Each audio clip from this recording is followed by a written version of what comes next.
मुक़द्दस में से देखेंगे अमाल की किताब, रसूलों की अमाल, और उसका 16 बाब, उसकी 25 आयत को हम पढ़ेंगे। 25, 26, 27 और 28 आयत को भी हम तलावत करेंगे।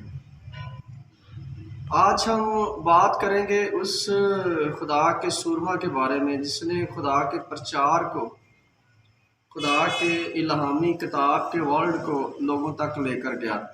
यीशु मसीह के मुंह की बातों को वो लोगों तक लेकर गया। क्यों? क्योंकि यीशु मसीह ने उसको चुना।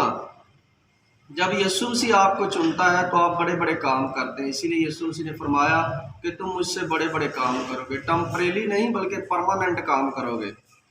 वो काम करोगे जो लोग देखकर हैरान होंगे। तो बाइबल मुकद्दस में यूँ बयान है 25 आयत में, आधी रात के करीब पलूस और सिलास दुआ कर रहे और खुदा की हमद के गीत गा रहे थे और कैदी सुन रहे थे कि यकायक बड़ा भूचाल आया, यहाँ तक कि कैद खाना की नींव हिल गई और उसी दम सब दरवाजे खुल गए और सब की बेड़ियां खुल गई।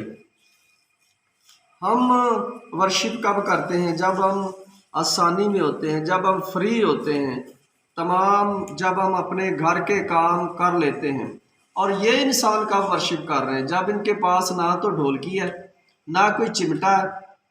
बाइबल ऐसा बयान कर दी कि उनके पाँव बेड़ियों में ठुके हुए हैं, काठ में ठुके हुए और हाथों में बेड़ियां, और ऐसे छन छन बजा रहे हैं और खुदा की हमद सना कर रहे हैं। हम मुश्किल में हो, हम खुदा की हमद करें, उसकी सताइश करें। दाऊद मुश्किल में था लेकिन वो खुदा की हमद कर रहा था।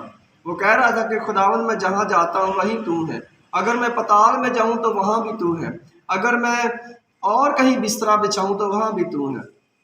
असली काम है हर वक्त हर घड़ी खुदा को याद करना, उसको ऑनर देना। हम दुख में हो या सुख में हो, बस उसी के लिए काम करें। और पलूस और सिलास ये भी दोनों यही कर रहे हैं कि ये इतनी मुश्किल में है। ये मुश्किल में क्यों आए? क्योंकि ये यीशु मसीह की मनादी कर रहे थे, यीशु के नाम का प्रचार कर रहे थे। और जब उस वक़्त की आले हुकूमतों ने पलूस और सिलास को पकड़कर एक जेल में डाल दिया, तो बाइबल ऐसा बयान करती कि वो खुदा की वर्शिप कर रहे थे, यहोवा की, वो जो सेनाओं का यहोवा है उसकी वर्शिप कर रहे थे, हमदो सना कर रहे थे। और बड़ा भूचाल आया। बाइबल ऐसा बयान करती कि इतना बड़ा भूचाल आया कि हैकल के दरवाजे खुल गए और उनकी पाँव की जो काठ में ठोके थी वो काठ टूट गई, बेड़ियां टूट गई और वो आज़ाद हो गए। ये होता है प्रस्तिश का तरीका। जब आप रूह और सच्चाई से उसकी प्रस्तिश करते हैं तो आपके जो बंधन हैं वो टूटते हैं, आपकी जो इब्लीस ने बेड़ियां लगाई हुई वो टूटती हैं। जब आप रूह और सच्चाई से उसकी प्रस्तिश करते हैं, जब हम टेम्परेरी प्रस्तिश करते हैं, तो फिर हमारी लाइफ जो है वो कुछ हासिल नहीं कर सकती। हम हासिल तब करते हैं जब हम रूह और सच्चाई से खुदा की प्रस्तिश करते हैं। इन दोनों में हमें सीखने की ये बात मिलती है कि हम मुश्किल में हों, हम कितनी भी मुश्किल में क्यों ना हों, लेकिन हम अपने खुदावंद का प्रचार करना कभी ना छोड़ें, उसकी वर्शिप करना कभी ना छोड़ें। आज चर्चों में वर्शिप तब की जाती है जब हमें आसानियां पैदा होती हैं, जब हमें माइक दिया जाता है, तब हम वर्शिप करते हैं। मेरे अजीजों, तब कोई माइक नहीं था, कोई साउंड सिस्टम का बख्शा नहीं था, बस वो थे और उनका गला होंठ से वो बड़ी ऊंची आवाज में चिल्ला रहे थे। इसीलिए बाइबल बयान करती, ईसाया की किताब में लिखा है कि गला फाड़ दरेग ना कर।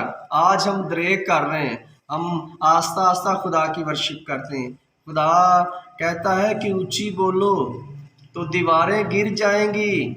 जब यरू की दीवार गिरी तो वह आस्ता आस्ता नहीं ललकार रहे थे, उन्होंने बड़े जोर से आवाज दी, हालेलुया का नारा दिया, और बाइबल बयान करती कि वो दीवार धड़ल करके जा गिरी।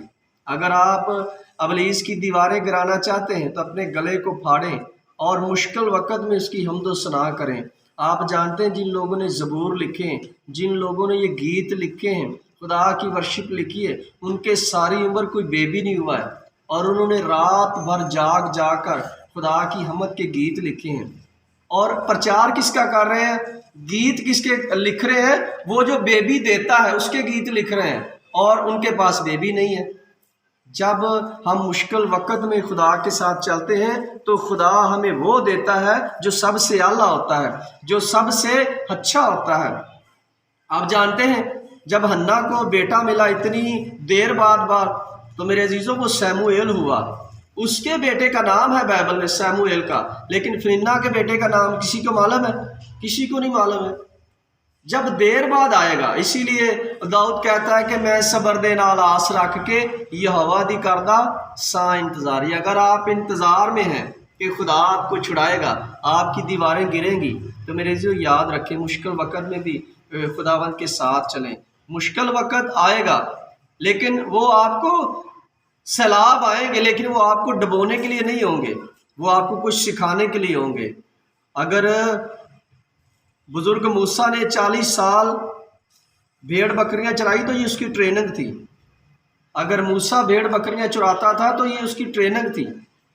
اگر داؤد بھیڑ بکریاں چراتا تھا تو یہ اس کی ٹریننگ تھی۔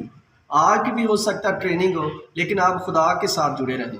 اصلی ہماری لائف کا مقصد یہ ہے، اگر ہم اٹرنل لائف چاہتے ہیں، ہمیشہ کی زندگی چاہتے ہیں کہ ہم یسوع مسیح کے ساتھ رہیں، تو ہمیں اس کے حکموں کو پوری طرح فالو کرنا ہوگا، نہ کہ آدھی طرح، پوری طرح فالو کرنا ہوگا۔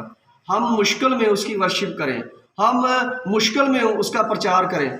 اگر آپ کسی غیر قوم کو جا کر یسوع مسیح کا پرچار سنائیں گے تو وہ آپ کو اچھا نہیں سمجھے گا، اور یہی بات یسوع مسیح چاہتا ہے کہ تم لوگوں کو، یہی اس کا ارشاد اعظم ہے کہ جاؤ اور غیر قوموں کو میرا پرچار سناؤ، یہی اس کا ارشاد اعظم ہے۔ اور جب ہم پرچار کرتے ہیں تو ستاؤ کا سامنا کرنا پڑتا ہے، لوگوں کی باتوں کا سامنا کرنا پڑتا ہے۔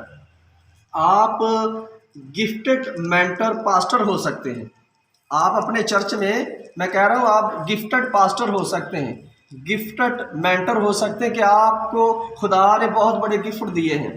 خدا نے آپ کو ہیلنگ کا گفٹ دیا ہے، خدا نے آپ کو اچھی ورلڈنگ کا گفٹ دیا ہے، خدا نے آپ کو ایسا پرچار کرنے کا گفٹ دیا ہے کہ اور کوئی کر نہیں سکتا، لیکن اس کے باوجود آپ کو ستایا جانا یہ اس بات کی نشانی ہے کہ خدا کا روح آپ کے ساتھ ہے۔